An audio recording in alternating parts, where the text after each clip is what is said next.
Hello, hello, hello, crossroads, witches and other interesting magical beings. I do hope this video finds everyone well, and I want to thank all of my new subscribers, followers, comments, and those who hit like. Thank y'all so much. It is so inspiring to know for me when I talk about I want to inspire you. In return, y'all inspire me. And I do know that many of you will notice it is a completely different view behind me. The apartment here, for those who don't know, I live in Charleston, South Carolina. I have a 5-acre property that has a very large barn on it, and one end of the barn has an apartment, this place, in which we are getting ready here in the next week or so to be making available for short-term rental. So if you would like to come, we are the Storybook Barn. If you want to know more, you can email me at oneamusingwitch@gmail, and I will send you the links to that. Charleston's an amazing place. We're located 30 minutes outside of downtown Charleston. We're 25 minutes from Edisto Beach, from Folly Beach. We're right on the edge of Johns Island, so we're on the Plantation Road, where, you know, you can, Magnolia, Middleton, and Drayton are all near us, and Old Wide Awake Plantation is actually what my property used to be a part of, and the big house is about a half mile down the road. So now that y'all have got my tourism on it, but this is the kitchen here we call this the Breezy Porch Apartment because we have a big, beautiful, deep porch that is perfect for sipping cocktails on. Like I was, you know, that it's a 5-acre property, in which is down this little wonderful dirt road that is an easy dirt road for folks which aren't dirt roadies. But let me now get y'all who have done heard everything about this, but I am going to be shifting all of my stuff that's out of the apartment now, and I am going to be revealing a new space where I will be shooting videos from for a while, and I'm really excited about that. So today we're talking about the power of aroma magic. All right, and I know a lot of folks, all right, but y'all just don't know how powerful this is, all right? You know, a lot of times we think about herbs, candles, and moonlit rituals, but one of the most enchanting and often overlooked aspects of magic is its ties to the subtle realms of aromas. From fragrant wafts of incense drifting through ancient temples to the calming scent of lavender in a corner, aroma magic has long been used by witches, healers, and mystics alike to influence emotions, energies, and outcomes. That's how powerful this is, all right? You know, and this is aroma magic, like I said, this long history of it. The ancient Egyptians were masters of using aromatic oils and incense, both in their rituals and daily lives. Frankincense, myrrh, sandalwood were not just used for religious ceremonies, but also to purify homes and honor the gods.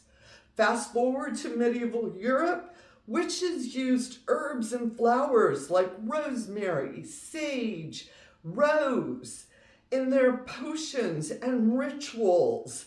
Aromas carry certain energies. From protection to love, they are vital components in spells. In the Eastern world, incense has long been used in spiritual practices to elevate consciousness and connect with the divine. The Buddhist and the Hindu traditions place great emphasis on the spiritual properties of aromatic offerings. It's not just about smelling good.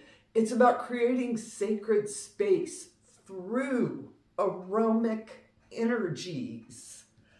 And aroma magic isn't just like about ritual or tradition. This is actual biology, guys. Guys, I'm so sorry, y'all. I didn't mean to offend anyone. All you beautiful witches and other interesting magical beings. Where am I back? All right. This aroma taps into biology. The sense of smell is deeply connected to our limbic system, which governs emotions, memory, and even instinctual actions. What does that mean? It means that a single scent can trigger a deep-seated emotion, stir memories, and alter moods.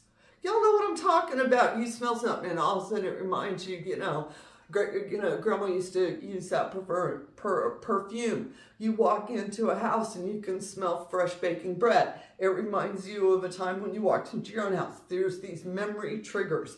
And we can also, it stirs memories as well. But the other part is we can alter moods. So you're saying I can change somebody's mood just by aroma? Yes, I am. Yes, I am. And I'm also saying that there's science to back up this magic. That's one of the things I love about being a witch, is the fact that science and magic do this. It's great when you can see how it's actually within like the universe's framework of understanding. There is a place for magic. Every scent has its own unique energy. And it's about choosing the right one. We have some ones that we don't. Lavender, use it in sleep, use it in tea. It alters the mood of the space. There's something peaceful, something calming. I just love lavender. Lavender soap at the end of a stressed out day, I think, is just absolutely perfect, all right? And of course, rose. We associate that with love, with beauty, also with self-compassion, and the working with that smell around you. You really, it triggers it for me. I'm just talking to me personally. When I remember using like rose, and I have growing some rose, and I'm creating my own rose oil. And when I was done working with it, I spent like the afternoon just walking around like, I'm so happy, and realized that I was really being influenced by the rose, and I enjoyed it, Another one I think that we hear a lot about is cinnamon, and to be mindful, cinnamon is not for everything, but what cinnamon is known for is its warmth, its ability to attract abundance. It's perfect for prosperity spells. And again, when you work with cinnamon and creating cinnamon incense, cinnamon oils, and things like that, you will find that it definitely, you feel cozier, is I guess the word I'm thinking here. How do I feel when I work with cinnamon? Where when I am creating my cinnamon incense and things like that, when I'm done and I'm like, oh, let's go get some hot chocolate now and roast marshmallows. There are so many ways that we can use aromatherapy and we don't even think about it. And how aromas affect us and how we can also alter the moods of other people who need sometimes to have their moods. I'm just saying, they just need some uplifting on it, and one of the things I like doing in this is my notes are on houseofwitchcraft.com. So if you want to go back and read, but I have a spell for love and harmony here listed as rose petals, because I just told you I was working this. Rose petals, lavender oil, a pink candle, a small dish of water, Place the rose petals in a circle around your candle. Add a few drops of lavender oil to the water. Gently swish it with your finger. You want to release the aroma is what you're really doing, you know. And at this point is when I typically do a chant. I may read a Psalms. I may read a poem. I may read the bottom of a poster that inspired me and I wrote it down and I'm going to use it in my working.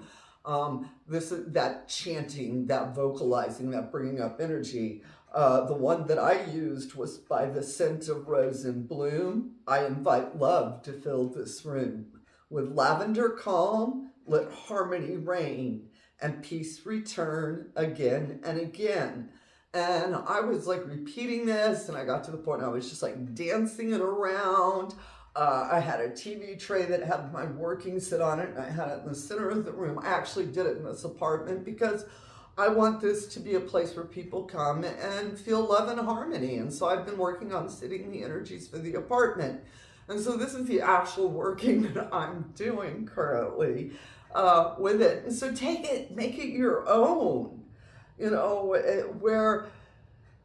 put your own twist on it. That's what makes witchcraft again so amazing, is because we are getting to express a part of ourselves. So believe in yourself, express part of yourself, make the working, you know, yours that you relate to. And the ways, like I just was talking, how do we put aroma magic into it is daily rituals. Like I said, scented soaps for me. I have like a little different collection of soaps and it depends on if it's morning, if it's evening, if it's a stressful day, if I'm getting ready to go into sacred space, you know, if I'm getting ready to go to town. I have all sorts of, I love the aroma of them. It sets the space for me. It helps me to visualize my intention and really awaken the spirit of that particular herb. And it said, creating sacred space, you can use that as well. Go out there and burn those sacred herbs. Sweet burnt offerings, and let the aroma be what creates the space. Another thing we often don't think about, but is kitchens, kitchen magic, cooking magic, the aroma of good stuff coming out of the kitchen. When you're in there stirring that good stuff, put good words into it. Focus, you know, good, happy harmony, that, you know, your family's all coming together, and stir that into the cooking and know that as they smell it, that this is going to affect them. It's going to alter their mood. You know, I have, also, let me flip over because, y'all, give me a second. I got myself confused. All right. On the back side of that, where I was talking about, I was making rose oil. And aromas, making essential oils is really, really simple, witches. Do not let it intimidate you. We have notes on carrier oils, and those are what we suspend our herbs in. You know, where you get castor oil. This is avocado oil, sunflower oil, jojoba oil, grapeseed oil, coconut oil, olive oil, rosehip oil, argan oil, all right?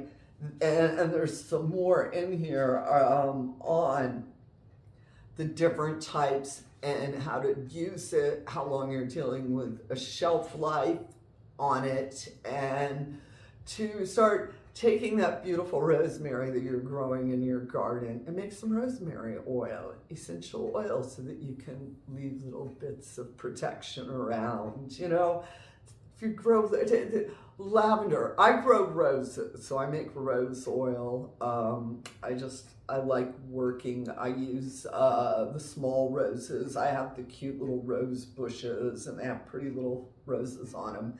I have conversations with them. I bring my flowers in. I have you'll see dishes of little petals of happiness around. And I, make rose oil is something I like to do a lot. There are others, if I'm sitting here thinking, and I do a lot, but do it.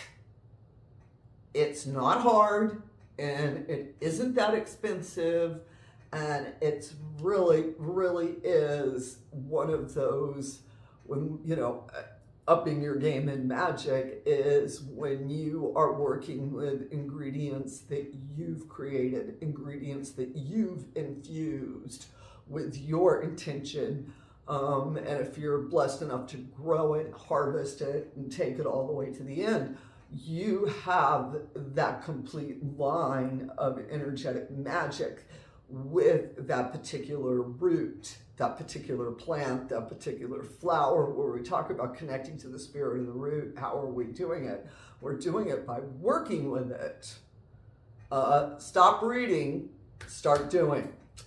And with that said, witches and other interesting magical beings, thank you all so much for joining me on my journey. I'm reaching that point where I'm at my 5-year mark on social media, the internet, and plugging myself into the matrix. And I just want to thank everybody for your support and your words of wisdom on my journey. And with that said, witches, get out there, fly those brooms, have a bright, blessed day. And as always, amen, blessed be, ashe, and a bobo.